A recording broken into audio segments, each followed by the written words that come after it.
What's up, gamers? Coops here. Man, I'm getting like goosebumps right now. Getting like chills. Thank you so much for being here. Welcome to not just to the video, not just to the channel, but to this playthrough of Lies of P Overture.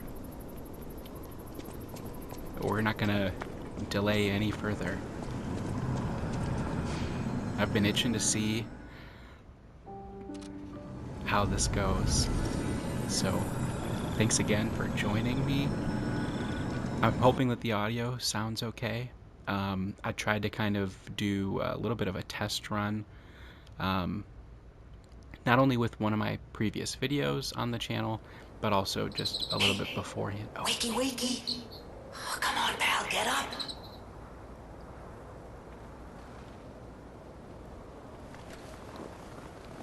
awesome. I'm not sure what's going on, but we better check things out. Okay. Yeah, let's do it.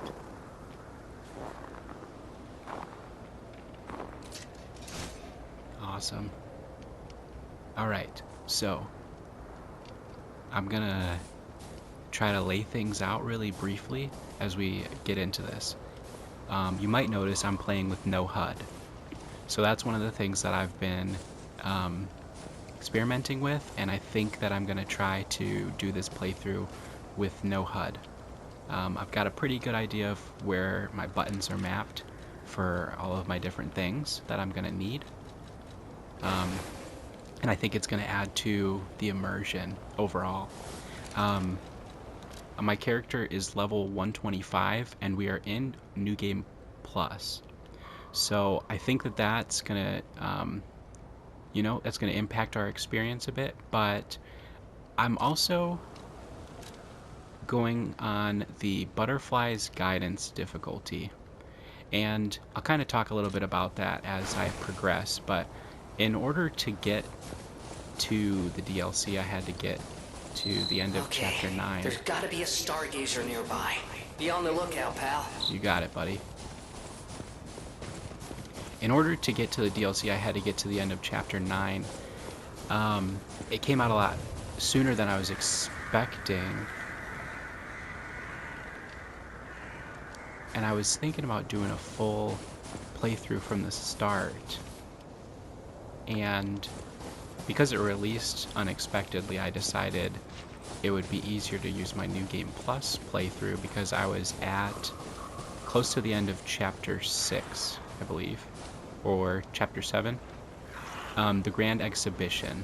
I was at the Grand Exhibition, and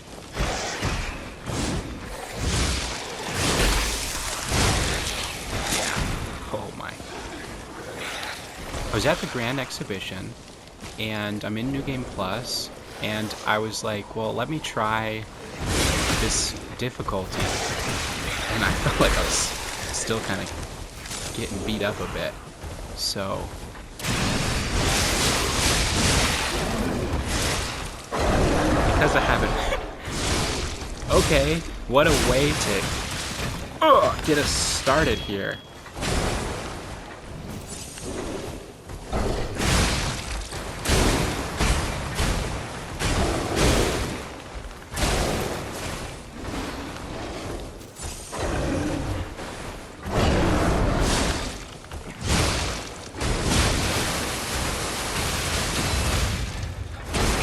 Holy moly.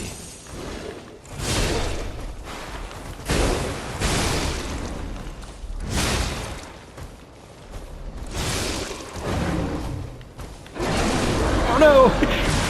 Can't block a grab.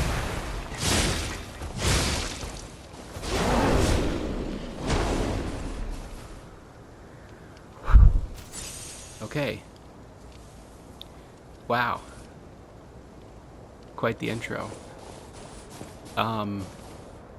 One of the things I was saying was that I was playing through the Grand Exhibition Museum in Chapter 7, and I was getting my butt kicked on Legendary Stalker difficulty, and so I tried the Butterfly's Guidance difficulty as a means to get me to where I needed to be. I didn't know where I needed to be at first, and I was glad that it was just at the end of chapter 9, because it could have taken me much longer. But I was just trying to kind of get to where I needed to be, and so I put it on this difficulty, and I was like, still kind of, feeling like I was getting tossed around a bit. So that's what I'm going to play on. Again, I'm level 125 and I'm in New Game Plus, so it's a little bit different than like the base game experience. And to be completely honest, I'm not looking to prove anything to myself or to anybody else. I did a full playthrough of the base game, and I really loved it for all of the right reasons, and I don't think that the difficulty was really ever one of those reasons. I liked that the game was challenging, and I liked that the game gave me ways to kind of solve the problems ahead of me. That's kind of how I approached most of the boss fights, was thinking about the tools that I had at my disposal and how I could use them. Talk to Gemini. How can it be winter all of a sudden? Right, that's what I'm thinking. And where exactly are we? Also what I'm thinking, pal. So so thanks. Brilliant. And so going along with all of that I was kind of, rambling about, is that I think that these games, there's so many ways that you can tailor the difficulty to your experience. And you can see I've already, I've taken that into my own hands by turning off the HUD. I don't know how much health I have right now. I could be, half health. I could be full health. I don't know how many healing pulse cells I have right now either. I think I got about 8. I could check that, sure, but, and so I'm tailoring the experience to my liking, and I think that that's wonderful. So what is this? What are we seeing? Is that? Yes, Yeah, it I is. can That's see the Croc's zoo. But is the zoo inside? How in the blazes? And I mean that literally. The zoo burned down a long time ago. The zoo burned down. Just give me a minute to think about this. So the zoo burned down a long time ago. Is the zoo that big building, though? Like, that's a really cool zoo if it is. How exciting. Man.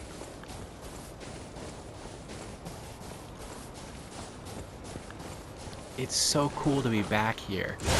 And that's one of the things I was really enjoying about the couple hours that I had to play in order to get access to the expansion. Okay, not good. Not good. Not good. Not good.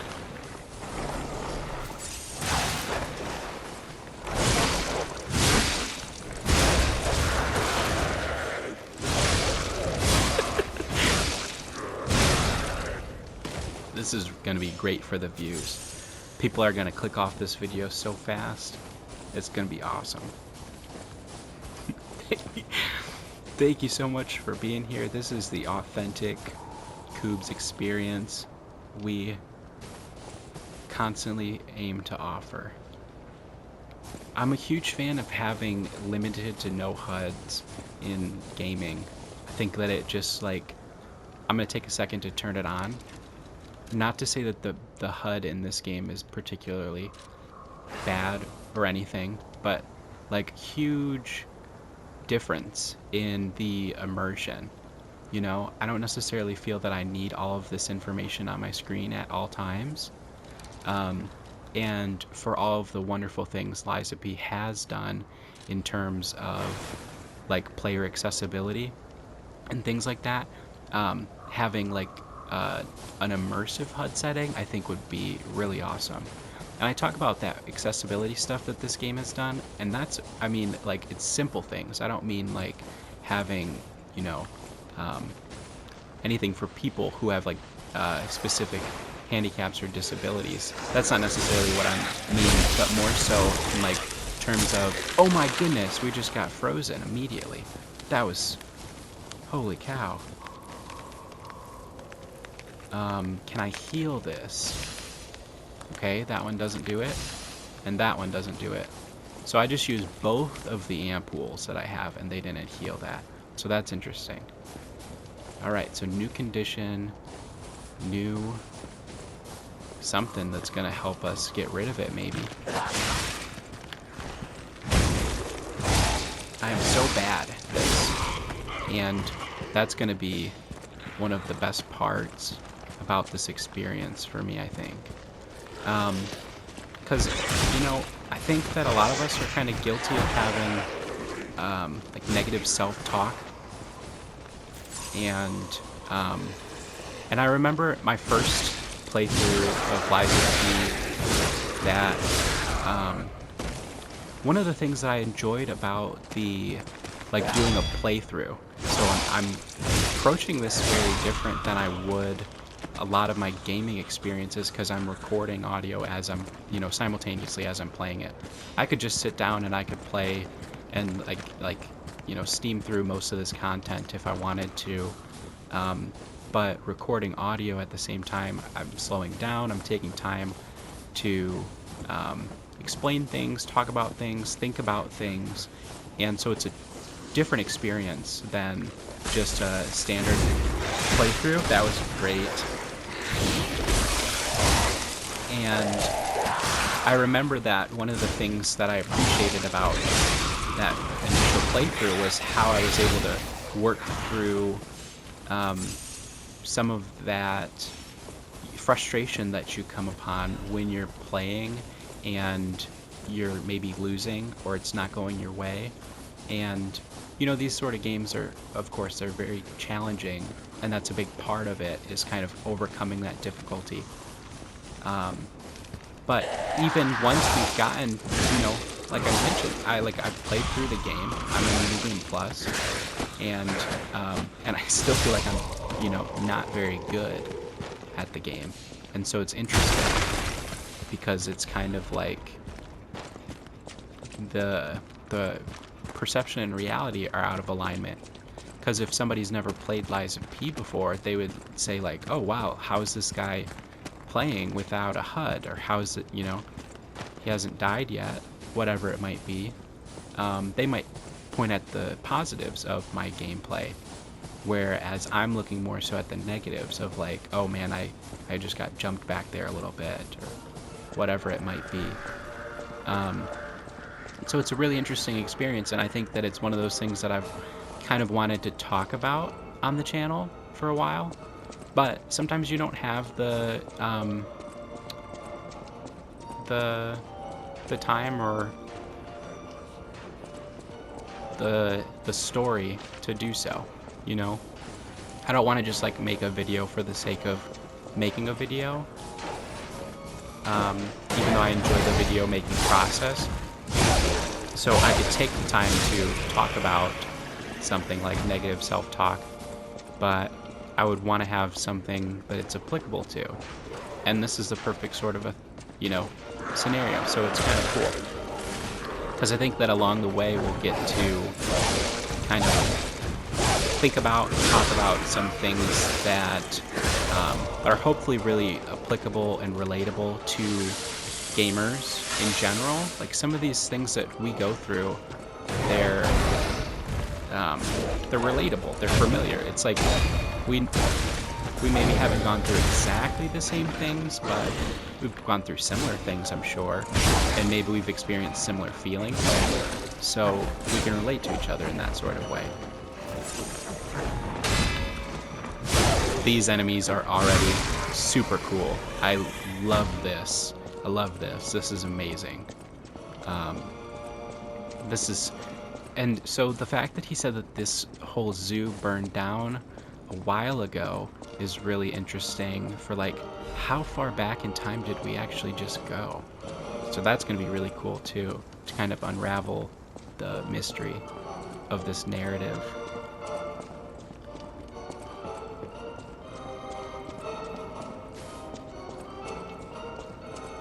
Oh boy. Oh boy. What? looks like a massive gorilla. How did he get so big?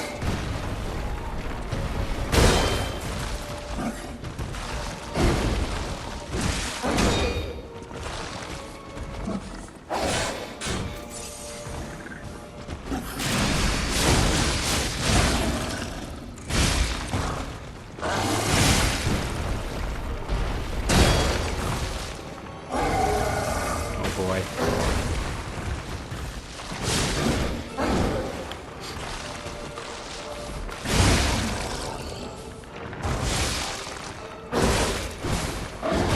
If you need a heal.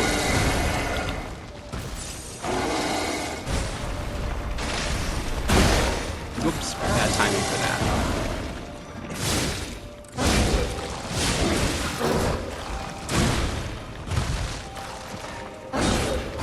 Nope. Oh boy.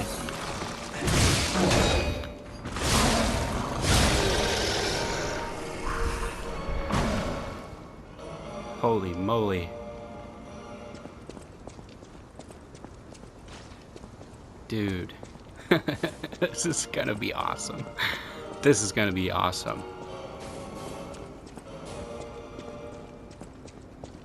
Like, how? What? How many? We got 2. We're down to 2 pulse cells. See, so if I want to check that sort of information, I have to, like, you know, do so manually. And it's one of those little things that I appreciate about gaming, you know? Taking a second to check your inventory. I think that's super immersive. It's like you have to, you know, check your pockets.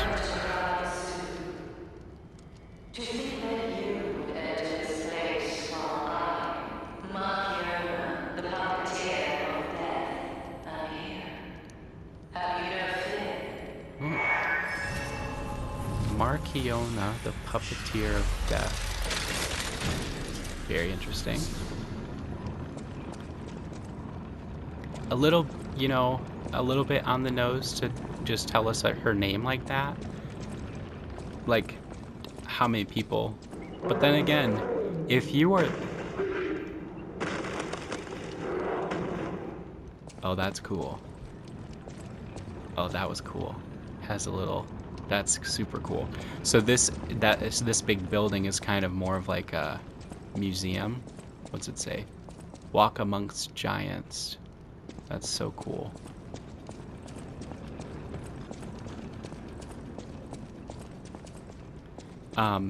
Yeah, if you go by the puppeteer of death, then I guess it's kind of acceptable to like go around talking about yourself in the, is it in the third person? In the first person? I forget. And referring to your title as such is kind of, I get it. Makes me think of Melania. I am Melania, the blade of Mikola. It's like, I could put 2 and 2 together.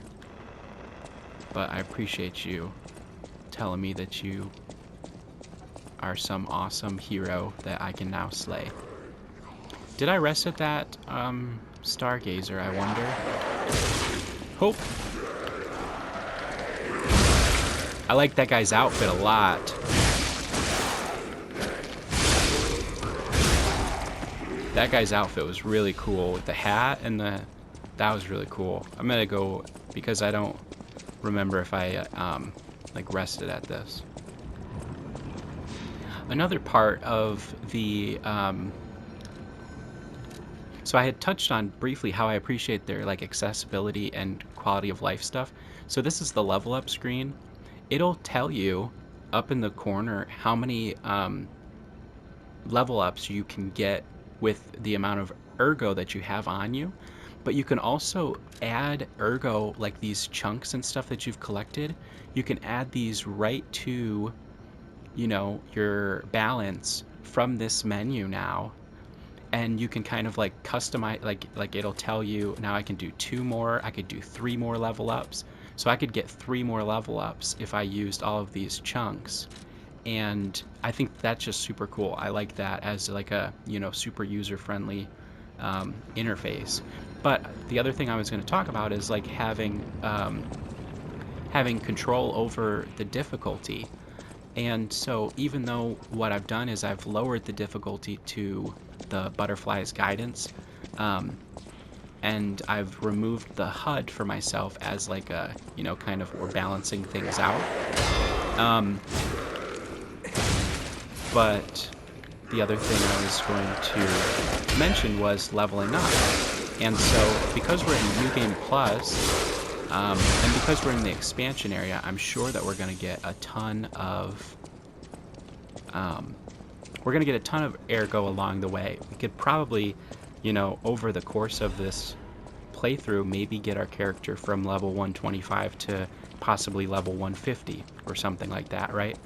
And I think that one of the things I'm considering as a means to kind of balance the difficulty and the challenge for myself is restricting my level ups. So maybe considering not leveling up at all throughout this entire experience, and just staying at level 125 with this amount of hit points and this amount of,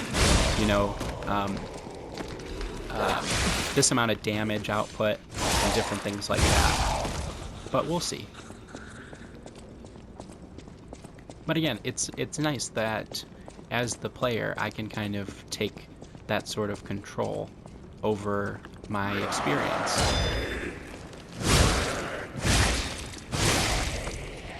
I'm gonna go ahead and heal. Okay.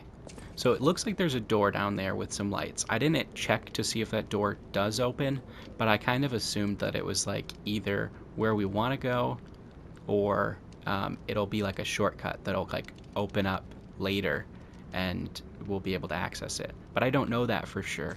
And so I'm just going to continue on this path that I'm kind of naturally progressing down and see what's here. Got a couple more of these apes. So another thing I should, I guess, mention and kind of like consider that there will likely be spoilers to the main game. I don't want to say that like, as an obvious thing, because you might be able to jump into something like this and not necessarily have large parts of the main game spoiled for you, but I might say things along the way that could spoil things. So I'm just going to kind of throw that out here early, that there are going to likely be spoilers for the main game. So you have been warned. And I say that because the thought just popped into my mind about these monkeys.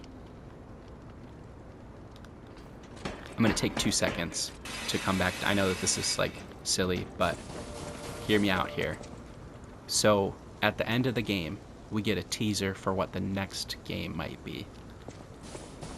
And these monkeys, like what if there's some kind of a connection, right? Like if we go Wizard of Oz with everything, and there's like those blue flying monkeys in the movies and stuff. It's like, are these monkeys the origins? Are they gonna grow wings? And I don't know, crazy stuff, crazy thoughts, really cool and exciting stuff for the possible next project that they're working on.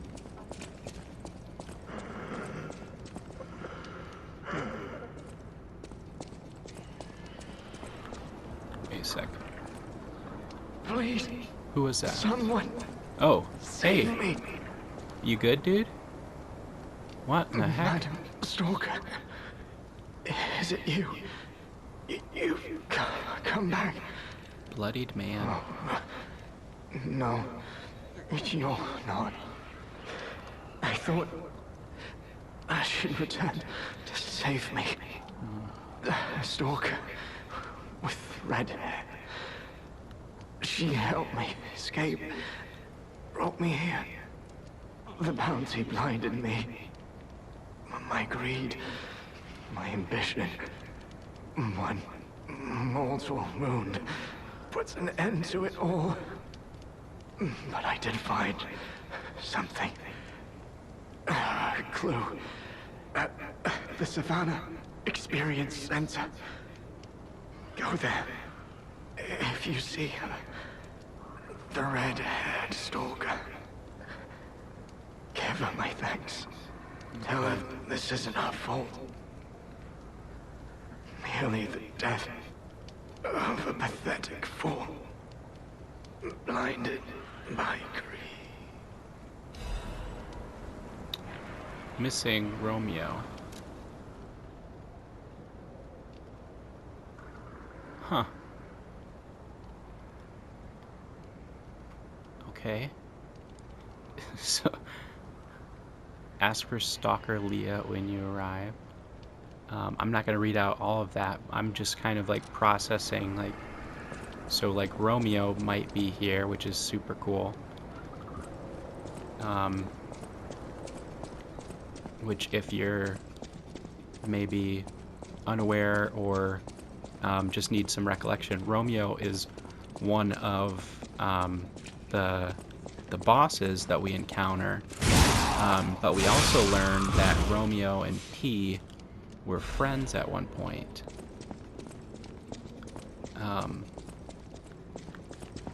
And so it'll be cool to get more.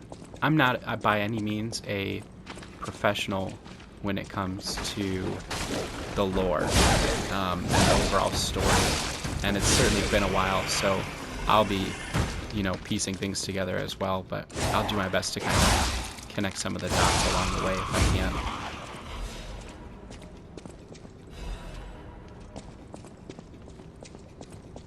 Man, there's so many things that I probably should have started by like saying at the beginning of the video.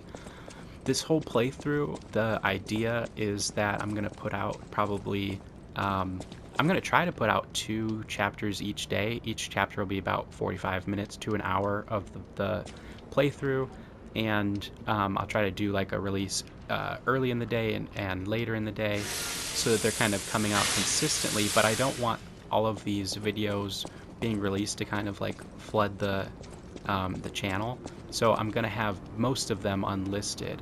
So you can find the playlist for the whole playthrough here on the channel. You can always call back to Resident Evil and so many other amazing games, jumping through the window like that. Oh, and from behind us, amazing, even better. We didn't expect it. There wasn't just the one, it was 2. Incredible. Incredible. That was so good. That was so good. You're walking this way, it comes through the window. I think they probably happened simultaneously, so you don't even hear the second one. That was so good. That was so good. Man. Okay, so the this video will have a full have a link in the description to the full playlist, and then each video I'm gonna have it set up so that like at the end of that video it'll connect you to the next one. So there will hopefully, by the time that the second chapter is up, at the end of this video there will be a thing you can just click on it to jump right into the next chapter if you're trying to follow along. And I don't know if there will be anybody who follows along. Maybe 1 person, maybe 2 people, maybe 10 people, who knows. But either way, I figure I'm gonna be, you know, I'm playing the game, so might as well do this fun playthrough. I thought for a second that this was another one of those big, I thought this was another like gorilla.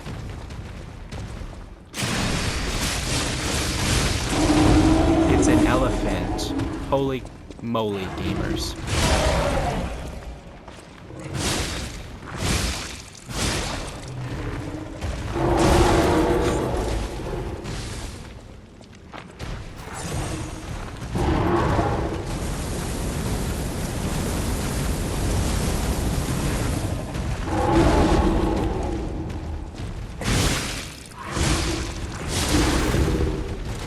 Glad that the weapon that I have is being, you know, effective against these particular enemies. It's been nice. I didn't know what we were gonna get coming into things, but this is certainly one of my favorite weapons.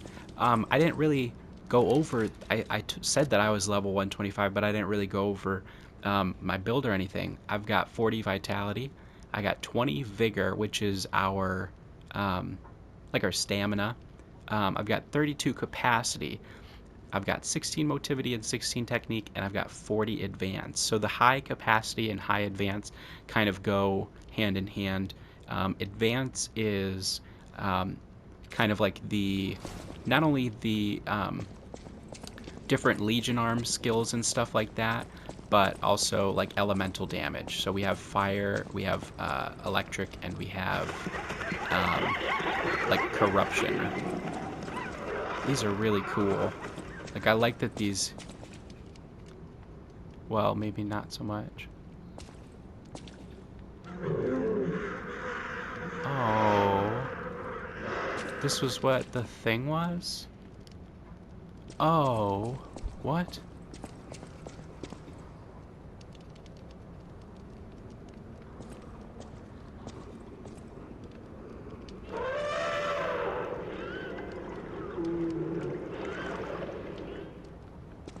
Oh, man. This is...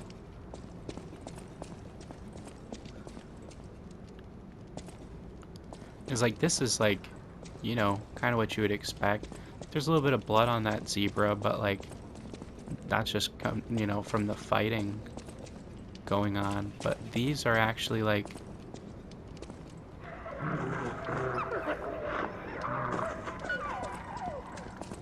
Some of these are kind of gruesome and sad. Like, why were these here?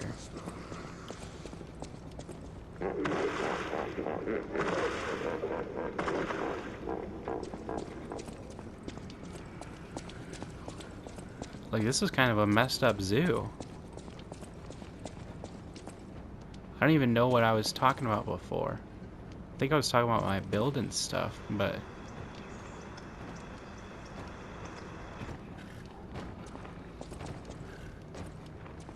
I can, like, hear something above me.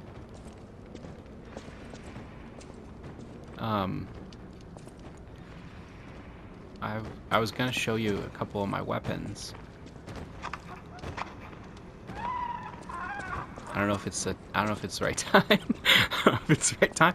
These like tableaus over here are kind of gruesome. Those three in particular, but like all of these really, they're kind of like you would think that they would show these lions like in the wild, you know, in their element, or like they would kind of like glorify them in some way, but it's almost like they're showing them as like weak or as like prey. Like, oh look, they have to call for help, and this one's looking for its lost friends, and these ones are just straight up like dead. Like, that's kind of yikes. And let me show you my weapon. Let me show you my weapons. It's so silly. So I got this one. This is a Carcass Crystal Axe with kind of like a long, you know, long hilt, like a big axe. It's cool. I like it. This one I'm a big fan of. I enjoy this one. It's just like the circular saw, but it electrifies things. And then I was using, of course, the black steel cutter. I have the golden lie with me, but I don't really use it. But this is just like, I like this weapon, so I keep it on hand. And then I have my hammer Mjolnir, which is just a tiny hammer. It's hard, but it doesn't have much range. But sometimes, you know, that's the right tool for the job. So, and like I said, I was thinking about maybe not leveling up along the way, which I think would kind of keep things fun and interesting, and I can kind of balance the difficulty, the challenge of it all in that sense. Like, the fact that they started us out, we went against like a couple of, you know, things in the wild, and then that big gorilla, and I had um, two healing items left after that. Like, that felt like, you know, good balance to me. It's like I'm almost using all of my resources to take on that challenge, and it wasn't even like a named boss, you know. Okay, so this is a whole section over here. So let's go over there first. That might even be isn't a stargazer over there? I can't quite tell. Oh, I can't get there from here. I have to kind of go around or something.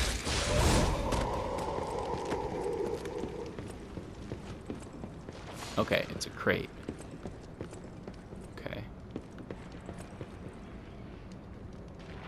And I got one of these little guys. So that looks similar to something I encountered in Chapter 9, but also different. There were these guys that look kind of like these ones. They have like this like third arm, and they can like drain your ergo, which is kind of a bummer if you're, you know, if you need that stuff. So I wanted to keep an eye out for those.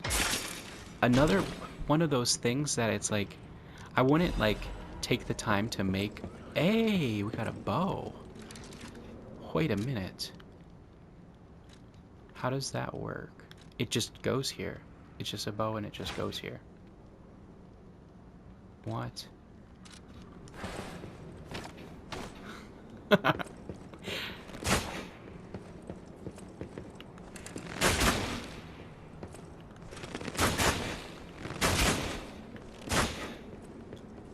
How cool. Just got a bow. We got a bow now, gamers. We're gonna level that up for sure, and we'll have that to swap over to for this playthrough. That's gonna be super handy because I wasn't using a second weapon. I have two Legion arms, but yeah, just the one weapon. And now I'm seeing the HUD popped up a little bit in the corner. So that's interesting.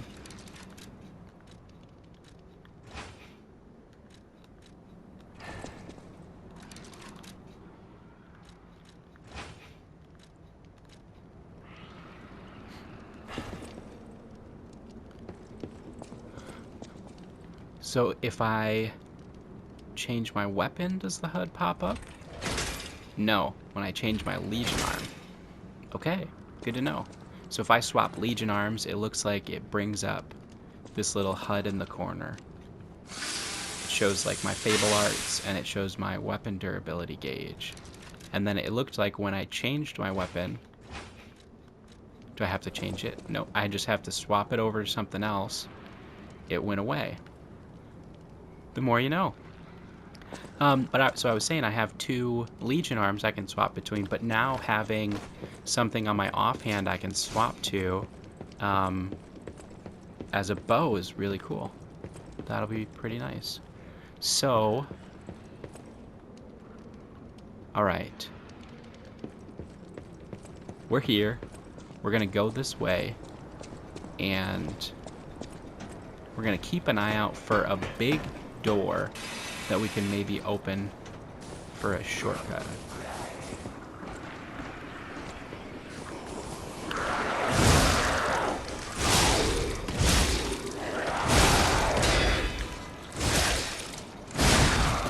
There we go. That felt good.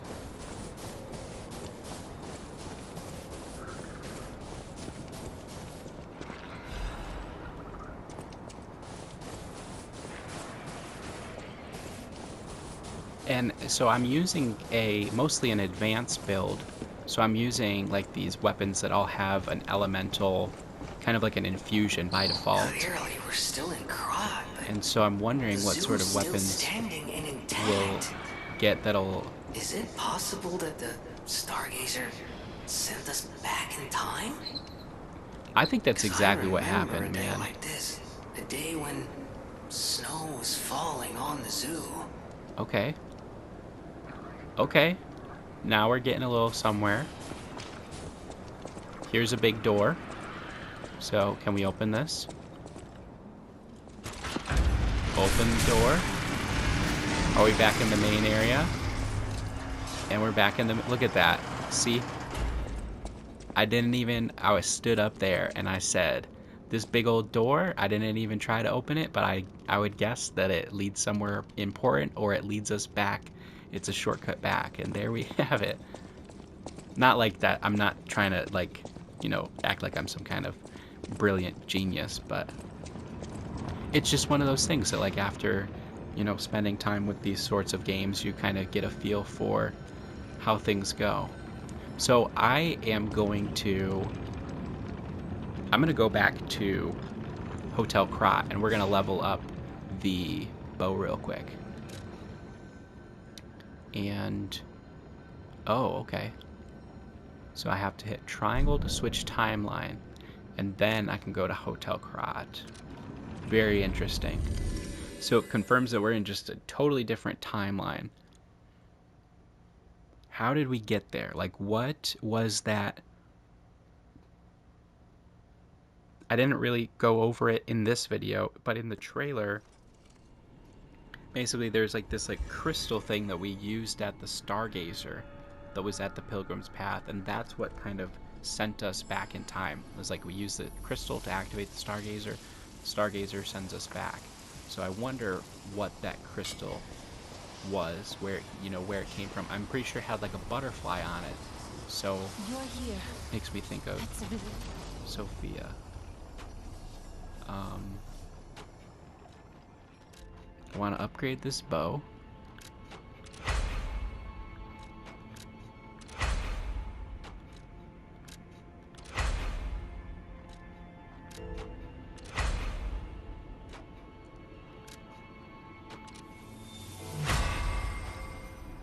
Okay. And I don't think we can...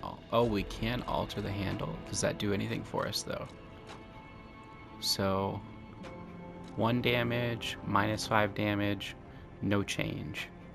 So that's what it seems like for many weapons, like this one as well, the Golden Lie. If I was to alter the handle to an advanced crank, which would give me advanced scaling, which is what my build is based around, it typically doesn't change the damage output because I don't have any sort of elemental infusion on that weapon, if that makes sense. But we've now got a fully leveled bow. Soon, you will see the Isle of Alchemists. But be Yeah. warned, you're walking into hell. The truth Right. is, Oh, I didn't mean to. I'm sorry that you're ready. I know, I'm sorry. I've got actually I'm doing a whole different thing right now. She doesn't know. Oh, I should go grab these coins. Alright. So, back from our quick little detour, we leveled up our bow. Super excited about that. And I think that this might be a good place to end our first chapter. We've got a clear direction as to where we're going next. We're at a Stargazer, so we don't have to worry about, trying to find one or finding a good place to stop in the near future. So I'm going to go ahead and wrap up chapter 1 here. Thank you so much. If you're here right now, you're amazing. Remember to love yourself. You are worth it. I really thank you for being here. Chapter 2 will hopefully be up shortly. Again, I'm going to have everything in a playlist. The playlist will be in the description, and then this video will hopefully just point you right to the next one. So if you want to follow along on this journey, I'm going to make it as easy as possible for you to do so. So thanks again for being here. I have been and always will be Koobs. Peace and love, gamers.